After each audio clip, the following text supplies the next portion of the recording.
Благодаря ви. Чувате ли ме там отзад? Малко далече ми се струва. Като поканиха хората, казаха на всяка цена да остава време за въпрос. Ако има въпрос от ваша страна. Аз искам първо да почна с един въпрос към вас. Има ли някой от вас абсолютна яснота какво иска да прави като завърши?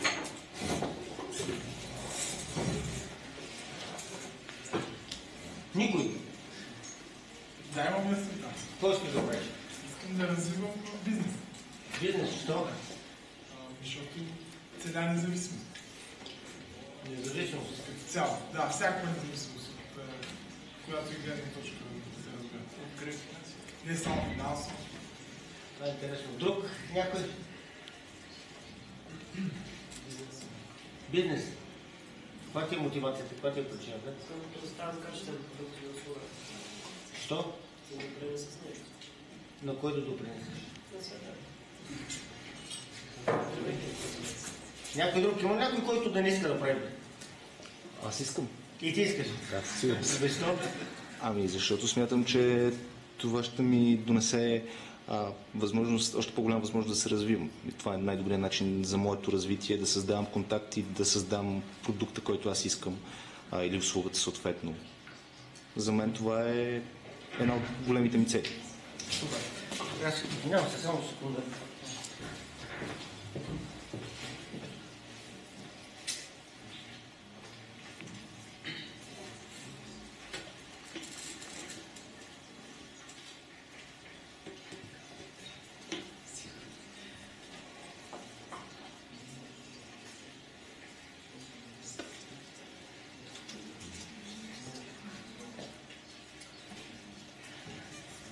Извинявайте. Значи като често в последно време ме карят да говоря пред студенти или млади предприемачи, си споделям опита. И аз много се притеснявам от този факт. И ще се опитам да ви обясня защо. По някакво стечение на обстоятелствата последните 30-35 години съм имал уникалния късмет да ми минат много неща през главата. Даже като си гледам автобиографията, чак не мога да повярвам, че това всичко се е случило на един човек. На тема учене имах късмета да уча в България, в Москва, в Кембридж, в Харвард, Сингапур. На тема работа по-ще ми е лесно да кажа какво не съм правил, отколкото какво съм правил. От миене на чини, продаване на сладолед, продаване на вестници, работа от Shell Сингапур, което правеше управление на Shell Сингапур, $3 милиарда, частни проекти, някои, които са громолясвали с гръм и трясък по най-унизителния начин. И като свърша всеки проект, си мисля вече, че знам всички отговори. Като започна обаче следващия, разбирам, че точно когато си мислиш, че знаеш всички отговори, живота сменя въпросите. И се чувствам неудобно, защото колкото повече време минава, колкото повече неща правя, се чувствам все по-объркан. И разбирам колко малко истински отговори знам. Това обаче, което искам да ви разкажа тази вечер, са 2-3 неща, на които си мисля, че съм разбрал поне за себе си правилните отговори. И ще ви споделя неща на 3 теми. Първата тема е знанието и ученето. Втората тема е парите. И третата тема е, мисля, че съм разбрал коя е най-хубавата работа на света. И ще ви споделя с вас, според мен, коя е най-хубавата работа на света. Ако почна със знанието. Преди 2-3 седмици имах късмета да съм в Лас Вегас.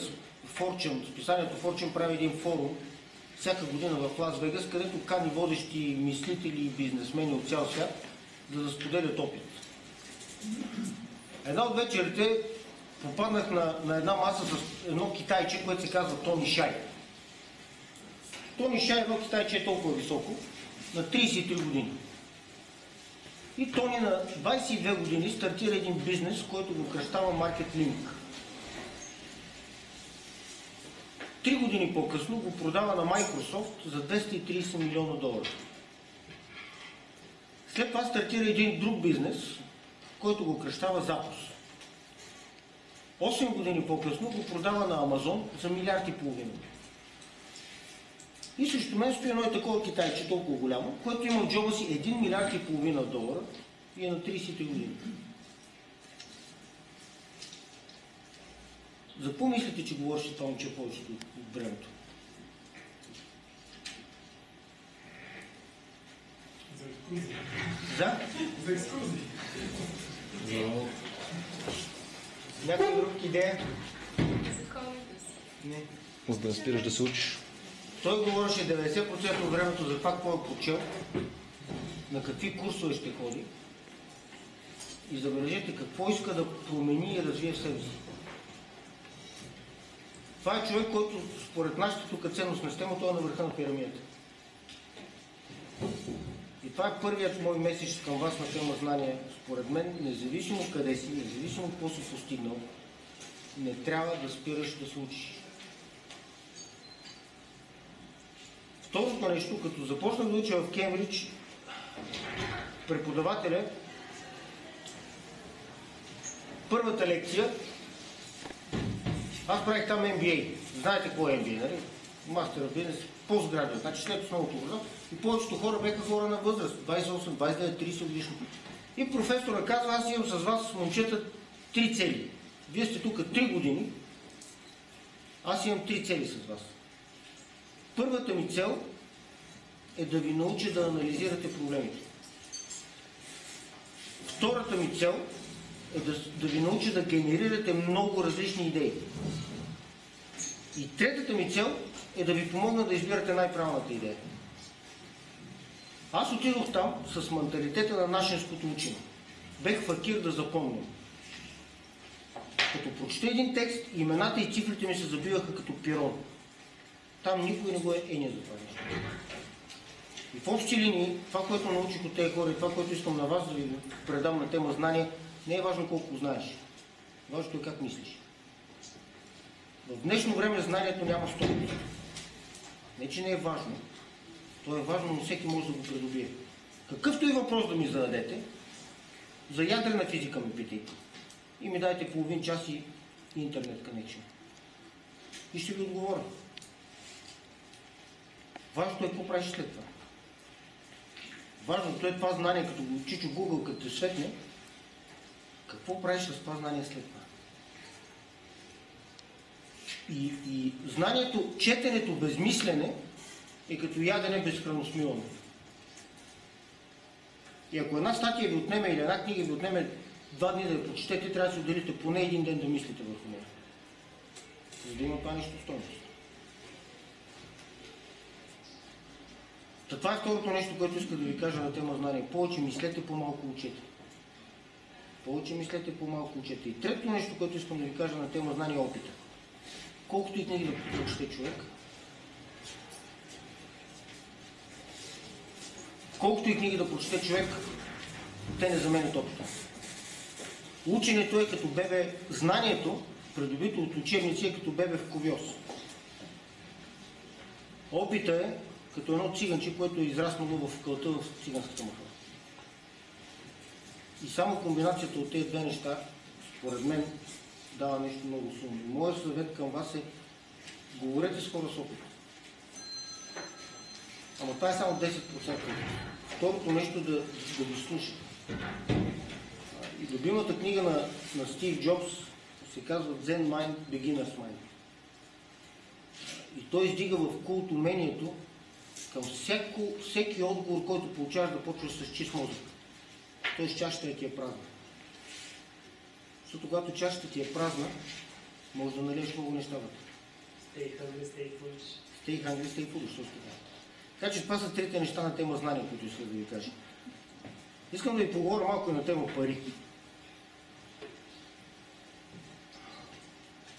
Няколко мита на тема пари, които моят опит поне абсолютно ги разби на пух и прах. Първият е, че за да стартираш бизнес ти трябва пари. Много млади момчета и момичета казват: имам такива страхотни идеи, ако имам 1 милион, ще направя чудеса. Със сигурност може да им сложите един кръст. Никога нищо няма да направи. Не само това, но опит показва обратно. Колкото по-малко пари имаш като стартираш проекта, толкова по-големи шанси имаш да успех. Преди 7-8 години стартирахме един бизнес с магазини с 25 000 евро. 4 години по-късно имахме оферта за 16 милиона за фирмата. Преди 2 години стартирах един бизнес с сокове. Имахме 2 милиона кеш. Сега нямаме от тези 2 милиона всичко загубих. Така че първата заблуда на тема пари, че ти трябва пари да стартираш бизнес. Второто нещо, преди 4 или 5 години бях на една вечеря с Бил Гейтс в Вашингтон. За какво си говорим с Бил Гейтс? За пари, естествено. Това е най-богатият човек на света и всички го питаме на тема пари. И той всяка втора дума му е не ми нося щастие. И ние какво си мислим? Естествено, да, и аз да имам толкова пари, аз така бих казал. И той каза нещо, което ме накара да се замисля. Той казва, многото пари ме направиха нещастен. И той казва, като нямаш много пари, си мислиш, че ако си купа тази кола, ще съм щастлив.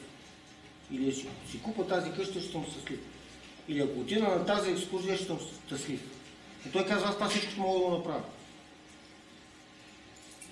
И трябва да намеря щастието някъде другаде. Тоест той се опитва да намери щастието отвъд парите. И каза нещо, което той казва, повярвайте ми, там е истинското щастие. И парите, казва, са като дърво в огън. Огън никога не казва, не ми трябва повече дърва. Колкото повече дърва хвърлиш в огън, той повече дърва иска. И това ми е втората поука за вас на тема пари. Не ги надценявайте. Третото нещо, което... Третия мит, който в моята глава се разбира на тема пари, е, че парите променят хората. Аз мисля, че е точно обратното. Парите не променят хората. Парите правят техните качества по-видими. Парите правят качеството на хората по-видими. И един богат човек е пред вас като отворена книга. Защото ти, за да покажеш какъв човек си, кое прави човека? Изборите, решенията, които взима. Парите ти дават свобода да решаваш каквото искаш. Това е твоята истинска същност. Това е твоята истинска същност. Третото нещо, което искам да ви кажа, и това е последното, да си мисля, че знам коя е най-хубавата работа на света. И за мен най-хубавата работа на света това е да си предприемач. И ще се опитам да ви обясня защо. Ако си музикант, трябва да имаш музикален слух и трябва да си музикален. Ако си лекар, разбираш, че трябва да можеш да лекуваш хора. Ако си психолог, трябва да разбираш човешката психика. Ако си инженер, трябва да разбираш от машини и от математика. За да си предприемач, трябва да си всичко заедно. За да си предприемач, трябва да можеш да правиш от всичките тези неща заедно. Ако нещо ти липсва, нещата не стават. Това е най-разнообразната професия в света. Второто нещо е, това е една от малкото професии, които ти дава възможност да създадеш нещо. Значи, представете си какво прави един предприемач. Нещо, което му е имало само в главата. То не го е имало света около него. Само в главата му. След месец, 2, година, 3, то се превръща в нещо. То влияе на съдбите на хората. Влияе на хората, които са в фирмата. Тези хора не са били преди това там. Той ги събира. Представете си колко човешки съдби е докоснал Стив Джобс. Колко десетки хиляди хора са били повлияти от него. Това е второто нещо. Третото нещо, що си мисля, че това е най-хубавата работа на света, могат да се направят много пари. Всичките други начини на правене на пари са заплати цяла баба. И когато ви казвах за митовете на тема пари, не исках да кажа, че парите няма значение. Но парите никога, никой, който първата му цел е правене на пари, не е направил велик бизнес. Не е станал истински предприемач. За мен дефиницията за истински предприемач е да прокараш нова пътека. Да направиш една кооперация в младост и да я продадеш и да изкараш 1 милион, това не е предприемачество. Да прокараш нова пътека, това е предприемачество. И никой човек, който го е направил, Стив Джобс, Безос, Цукерберг не е стартирал с идеята, че той иска да направи много пари. Винаги е започнал с някаква идея. Парите са следствие.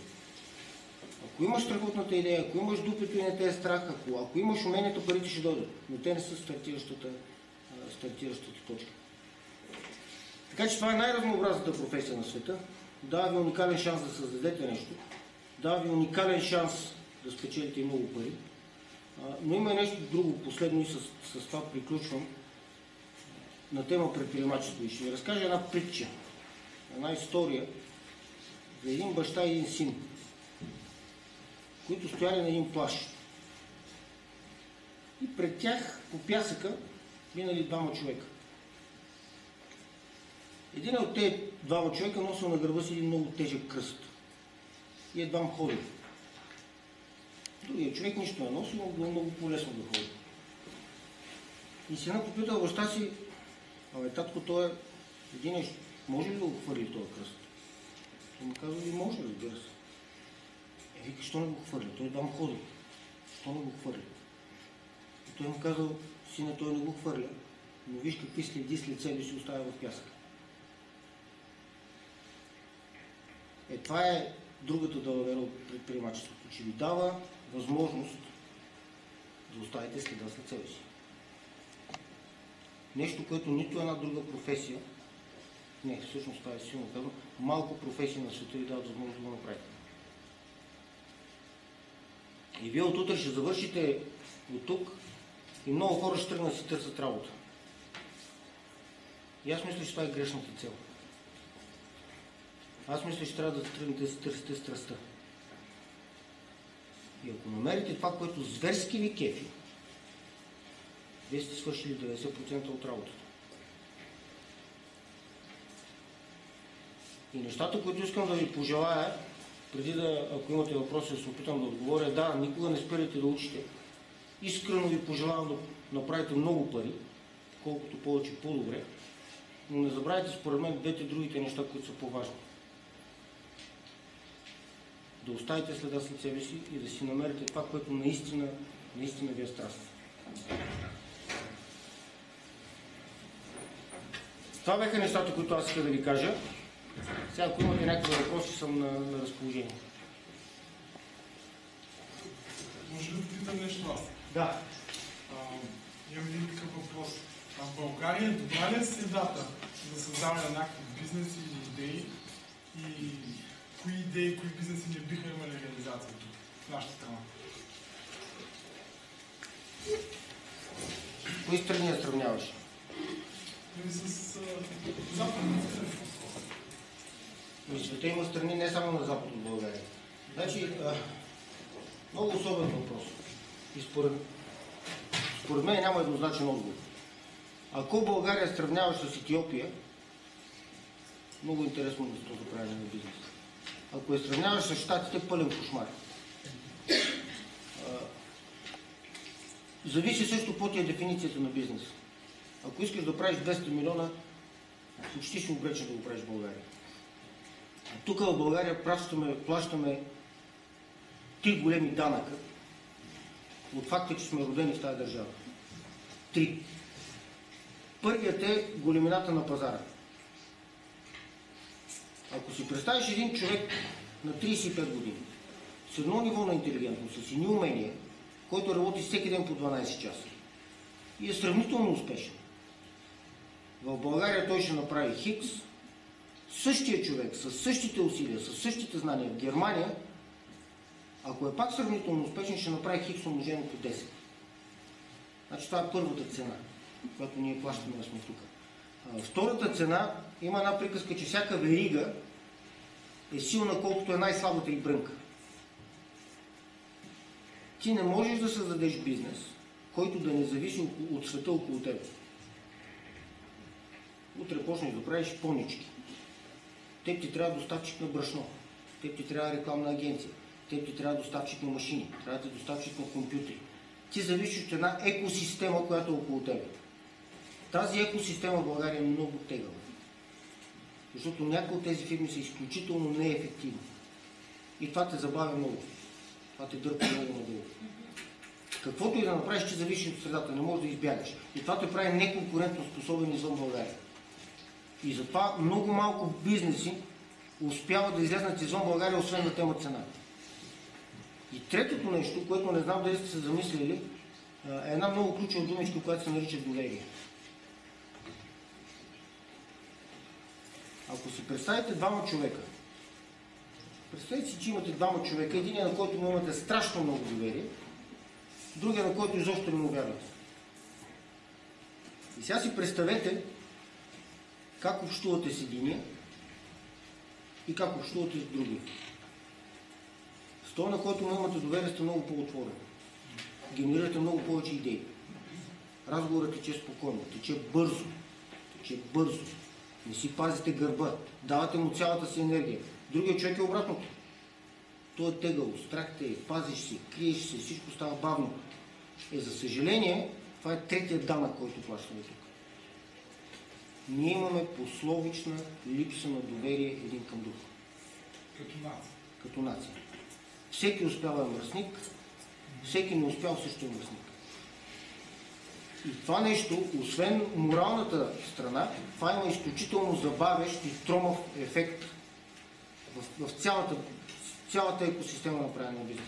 Това за мен са трите основни трудности. И вчера имахме една среща с телевизия България On Air. Аз наистина с нетърпение чакам това вашето поколение да видим дали вие няма да може да промените малко нещата.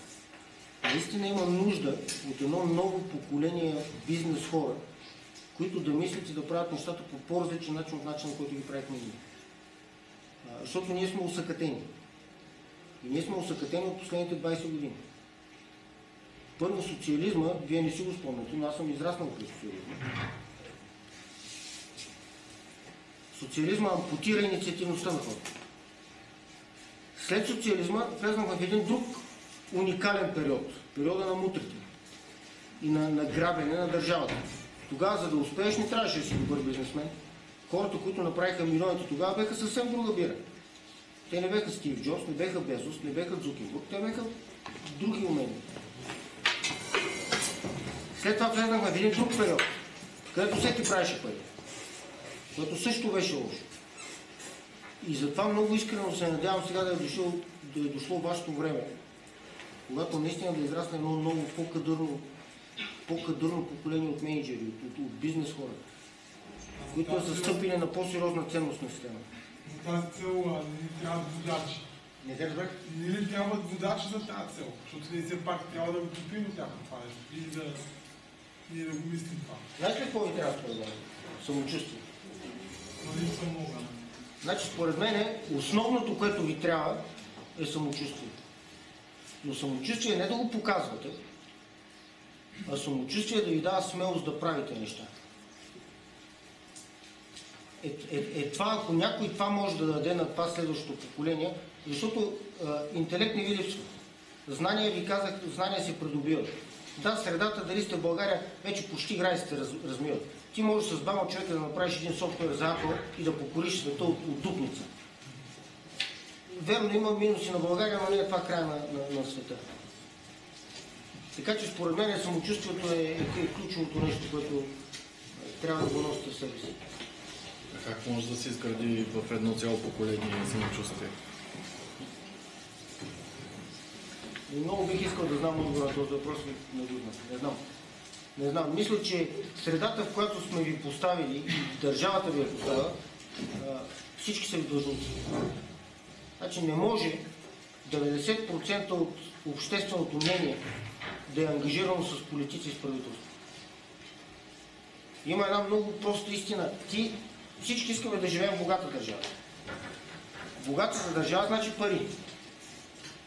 Ти не можеш да дадеш пари на някой без да ги вземеш от някой, нали така? Единственото нещо, от което могат да се вземат пари, са бизнесите. Тя системата е проста. Парите в държавата идват от едно единствено место. Добре функциониращи бизнеси. И вие ми кажете тогава, за какво трябва да се говори по вестниците? Кой е убил дядо Никола във Варна или кой е създал хубава българска фирма? И на много места съм го казал, според мен на всеки един човек като вас, който си заложи главата в турбата и тръгне да прави бизнес, трябва да правят паметник. И той трябва да е сутрешния блок по BTV, а не тези измекяри политици, които те не може да правиш баницата по-голяма, като я делиш по различен начин. И затова ви казвам, че сме длъжници. И медиите, и университетите, и всички. Аз бих искал да ви питам за начина, по който ще върнем това самочувствие и тази бизнес инициатива в младите. И много искам да знам как се научихте да разпознавате най-добрата идея, защото казахте, че това е била едната от целите. Сега, честно, не съм се научил. Но това всеки го носи себе си. И ще ви дам един простичък пример, който съм го давал друг път. Аз ходя много често на фитнес. И хода тук в един фитнес, който се казва Пулс. Една вечер в душ кабините, те са една срещу друга, душа срещу мен, това отгоре, което тече, беше развалено. Не беше развалено, беше изкривено и струята вървеше настрани. И аз гледам какво става. Влиза едно момче, пусна го. Естествено, водата бие настрани, той се отказа. Те всичките други свободни. Той отиде в съседната. Влиза второ момче. Пусна го и той, пак бие настрани, той се отказа. Влиза трето момче. Пусна го, пак бие настрани, той си дигна ръката, изправи го, водата потече нормално, той започна да го използва. Това е мозъка на предприемача. И това никой не може да те научи. Или го имаш в себе си, или го нямаш. И ако го имаш, не се притеснявай, че той ще остане скрит. Значи това е както ако има един вирус в тебе, ти ще дигнеш температура. Ако го има, то ще си покаже. То ще си проличи. И според мен тази част от уравнението, предприемаш ли си или не, няма кой да ти даде. Няма кой да ти даде. Или го имаш, или го нямаш. Тоест това е първият елемент. Вторият елемент обаче е самочувствието. И аз затова ви казвам тази думичка, до сега сигурно казвам 10 пъти, защото ти трябва да си влюбен в себе си до побъркане. Защото като видиш някаква идея, ти трябва да си повярваш, че ти си човек, който ще го направи. Ако не сте гледали, на всички ви препоръчвам да гледате филма за Стив Джобс. Уникален филм. Прави пълна дисекция на това, какво трябва да бъде един успешен предприемач. И той демонстрира брутално самочувствие. От първия ден.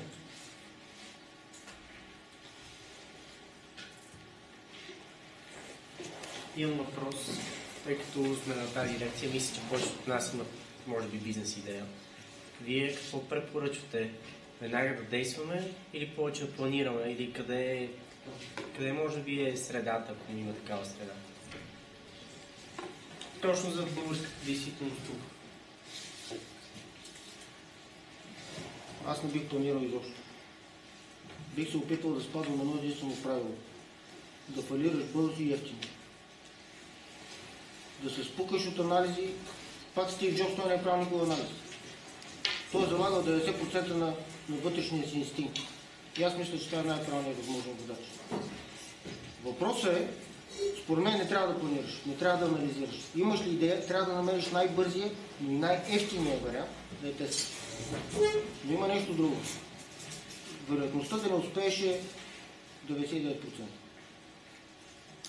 И според мен трябва да си психологически готов за това нещо. И това е част. Стефка Костадинова, нали знаете коя е? Така, нали сещате тя преди да постави този световен рекорд, колко пъти е бутала летвата? Десетки хиляди пъти сигурно. Също и с бизнеса. Също и с бизнеса. Това, че имаш една идея, че се е провалила, нищо не значи. Нищо не значи. И съжалявам хората, които така и си умират и си казват, ех, ако бех опитал. Ех, ако бех опитал. Ако седнеш да смяташ рационално, нито една бизнес идея няма да започне да я правиш. Защото шансовете са винаги срещу тебе. И затова Стив Джобс каза, трябва или да си луд, или трябва много да обичаш това, което правиш. Защото ако не го обичаш, ще се откажеш. Ако не го обичаш, ще се откажеш. Така че мой съвет е стискай очите и скачай във водата, но бъди готов, че най-вероятно няма да успееш. И ако не успееш, губиш битката. Ако си изгубиш самочувствието, губиш войната. Защото като не успееш, нещо трябва да ти подаде ръка да се изправиш. И това нещо е самочувствието. И тук ми втори въпрос. Ние като сме млади, завършващи студенти, и ако събереме пари за началната инвестиция на първия бизнес и той попадне, това няма нищо лошо. Но къде ще си вземе за втория, третия, като няма сме забрали за първия. И аз мисля, че ако първият ти пропадне, имаш повече шанс да намериш за втория. Защото има една приказка, че един бит е равен на 3 небити. И аз ако трябва да инвестирам в някой, който се е провалил 3 пъти и дойде при мен четвърта си идея, или някой, на който му е първата идея, на коя според тебе ще повярвам повече? На първия. На първия.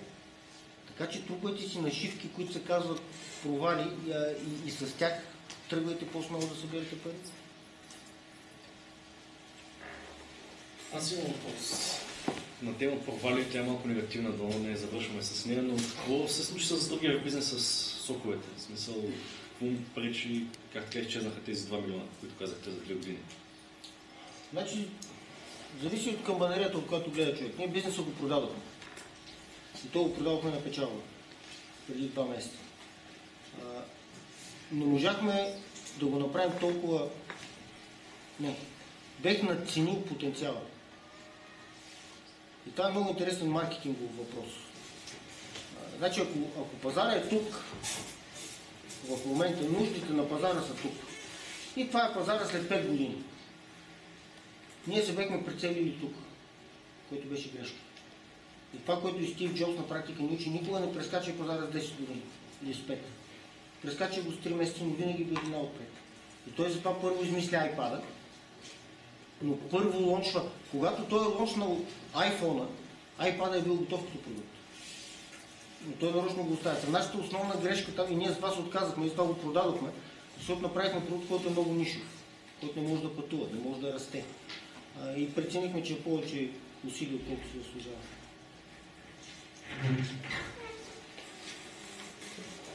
вашето познание и опит и бизнес за кръга си, защо сте в България? Защо продължавате да инвестирате в България?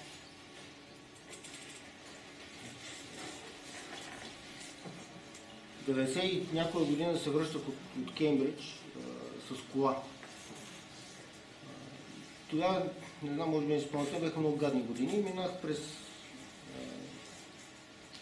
КПП-то Калотина, така се казваше.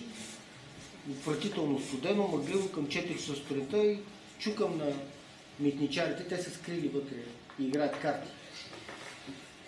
И аз им чукам един разгърнен такъв космат, нещо подобие на митничар, отваря прозорчето.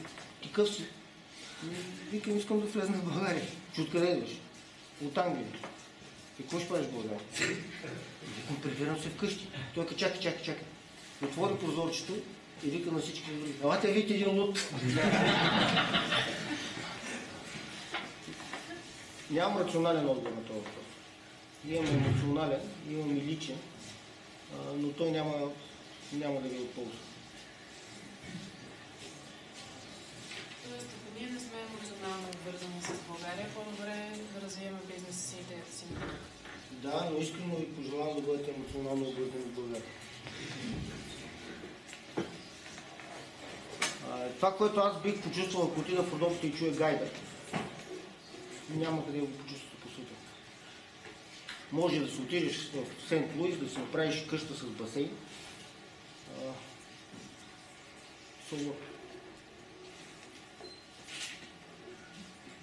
Така че според мен няма правилен и грешен отговор. Той е много личен за всеки един от нас. Аз се върнах тук от Тайван по лична причина. Но не търсете и според мен дори е грешно да питате. Зависи кой иска. Всеки си знае отговор за себе си. Аз имам приятели, които са в чужбина. Всеки път, когато се съберем, 90% от времето говорим за това. Тук не е по-хубаво, там не е по-хубаво. Тук ли да живеем?